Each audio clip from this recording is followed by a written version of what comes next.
com mais ou menos aí 90 mil CNPJs, né, de acordo com o CRC, algo próximo disso. É um número que sobe, né, ano a ano, e eu acho que tá próximo de 90 mil até onde eu tinha visto. É uma observação, 90 mil segundo o CRC, mas muitos contadores ainda empreendem com CRC de terceiros, ou que empreendem com técnico, às vezes, sem a devido registro. Pode ser então, acho que, maior, se eu não me engano, o número de profissionais trabalhando assim de forma autônoma ou empreendendo está entre 100 e 400 mil.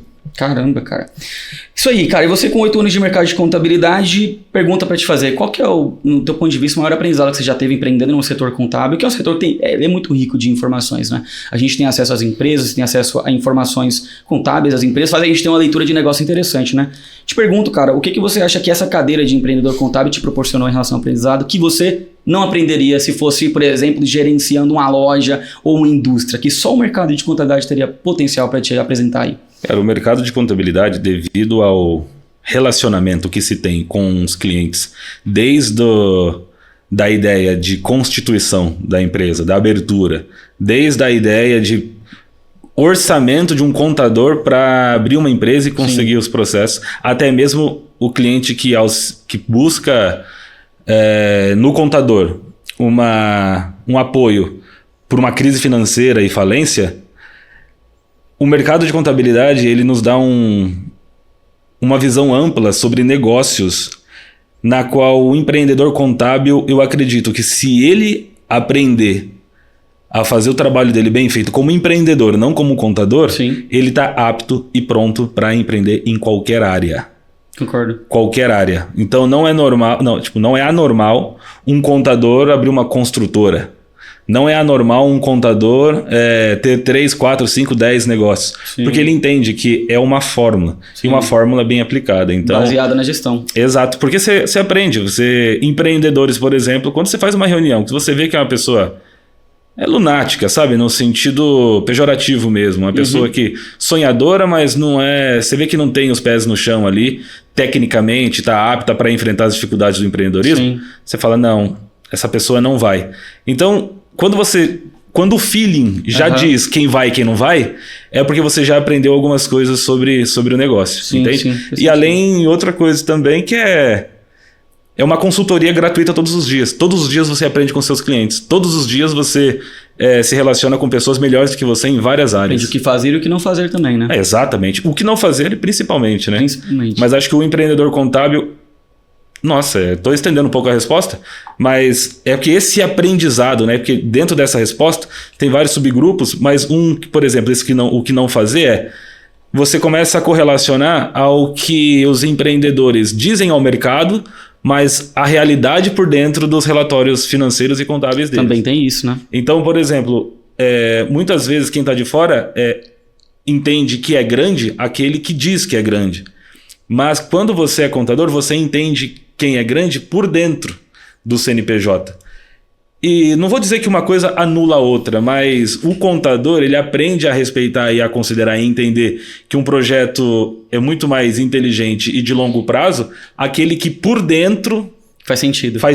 Sim. Entende? Aquele que fala assim, pô, isso aqui não é uma bolha, isso aqui não vai estourar. Perfeito. Esse empreendedor aqui, ele realmente é diferenciado. Porque o cara consegue fazer um diferenciado fora pro mercado e consegue... E aparenta e também E aparenta também é. Isso é absurdo. Tem uma coisa, cara, que eu aprendi num grupo de network que eu fazia parte, inclusive, quando eu estava na contabilidade, que era o seguinte... Isso é uma coisa boa, vê se faz sentido aí, ó. Lá, a gente tinha os membros lá no BNI, né? Eu fui membro durante alguns anos e a gente tinha um membro que a gente chamava de membro melancia. É aquele que é verde por fora, mas é vermelho por dentro. Mas isso não faz sentido para algumas empresas, cara. Tipo assim, tem empresa que se vende de uma forma que você fala, caramba, é tudo perfeito nessa empresa. Sim. Só que por dentro tá tudo vermelho, entendeu? E aí, então assim, a gente tem que tomar cuidado com as empresas melancia, né? Cara, ainda mais nós BLN, durante muitos anos, nós focamos em startups. Em startup, principalmente, meu amigo. Startup é muito sexy. Startup é glamurosa. Sexy. É isso aí. E a última coisa que startup vai se colocar atenção ali nos primeiros anos de operação é a contabilidade e o financeiro, e o lucro e etc. E aí você olha aquilo e você fala, cara, é totalmente discrepante, sabe? Mas aí parte do amadurecimento também do contador de saber interpretar isso e falar assim, isso aqui faz parte do jogo. Sim. Porque se E aí, obviamente, tem a ver com o que nós vamos conversar hoje, mas para mim empreender é vender. Então eu olho aquilo ali, olho aquela bagunça, a pessoa me paga exatamente para organizar. Sim. E ela não tem responsabilidade. Eu não vou julgar também. Taca ali pau. Mas tem discrepâncias ali, tem diferenças entre como você analisar um comportamento de um empreendedor de startup e de um negócio mais tradicional. Totalmente, eu concordo com você. E cara, você já falou aqui da BLN, a BLN que é a sua empresa contábil, né? A empresa que você está à frente, que você fundou.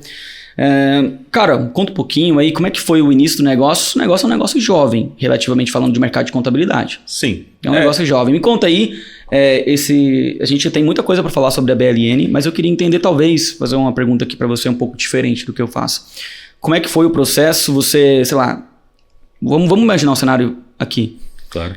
Seu desafio para tirar o negócio do 0 ao 10 e depois do 10 ao 100. Divide a BLN nessas duas partes, porque a gente sabe que o peso para levar a empresa do 0 ao 10 muitas vezes ele é maior do que levar a empresa do 10 ao 100 para algumas pessoas, e já para outras é o contrário, entendeu? Então eu queria ouvir de você, como é que foi a BLN? Claro, eu vou até...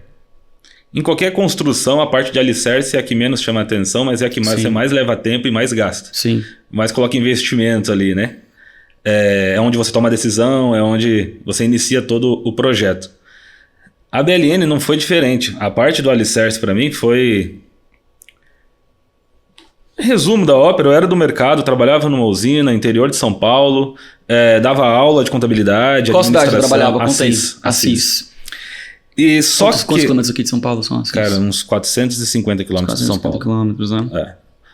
Chegou em São Paulo com quantos anos? Cheguei em São Paulo com meus 27 anos aproximadamente. Foi a sua chegada em São Paulo que, né, trouxe ali a BLN? Cara, foi, porque dentro ali, como eu estava ali no interior, eu já lia, eu já estudava sobre empreendedorismo. Então, desde o terceiro ano de faculdade, eu chegava às 11 horas da noite, passava um café e estudava até às 3, porque eu não queria ser mais um, sabe? Eu tinha na minha cabeça, falei, cara, eu preciso ser diferente. Quando eu sair da faculdade, eu não posso estar no mesmo nível que os meus colegas, entende? Eu falei, eu preciso ter de algo mais. Sim. Tanto que, tipo, o CRC eu fiz no primeiro semestre do último ano e eu acertei 75% da prova. Legal. Como teste, sabe? E aí eu já passei, já consegui e tal. Então, foi a melhor decisão que eu tomei ali no terceiro ano e tal, de estudar durante a faculdade.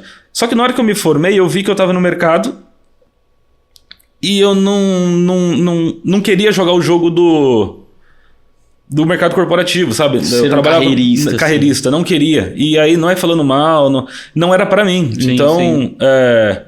Paralelamente a isso, eu fiz um caminho vocacional.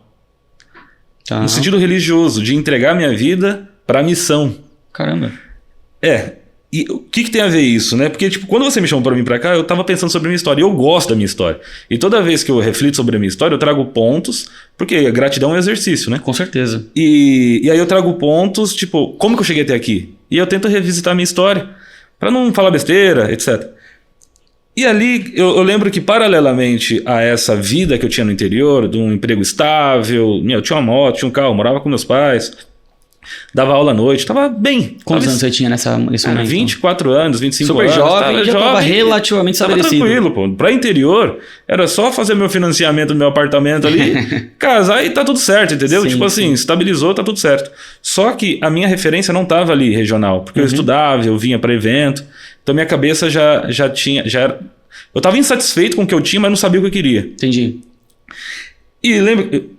Eu estava fazendo um caminho vocacional, então paralelamente a isso eu tinha esse mercado corporativo, mas tinha essa ideia de tipo entregar minha vida ali para uma missão. Sou católico, falei na comunidade Canção Nova. O caminho vocacional não é fazer um caminho para a comunidade, é fazer um caminho para entender o que Deus quer para você. E ali o que Deus queria para mim não era seguir para essa vida religiosa. Ele falou assim, eu quero você no meio do povo. Então foram 3 anos de caminho vocacional, indo... Quando eu saí dessa missão, tipo assim, eu falei, tá, então não é isso que Deus quer. Tipo, Deus não quer que eu entregue 100% na missão para ele, mas eu tenho que entregar 100% aqui fora. Sim. E não é entregar 100% pra uma paróquia, não é isso, é no que eu for fazer. Sim. Na hora que eu for, então tá bom, então eu tenho o aval divino para fazer o que eu quiser. Para fazer o que eu quiser, nesse momento nada é impossível.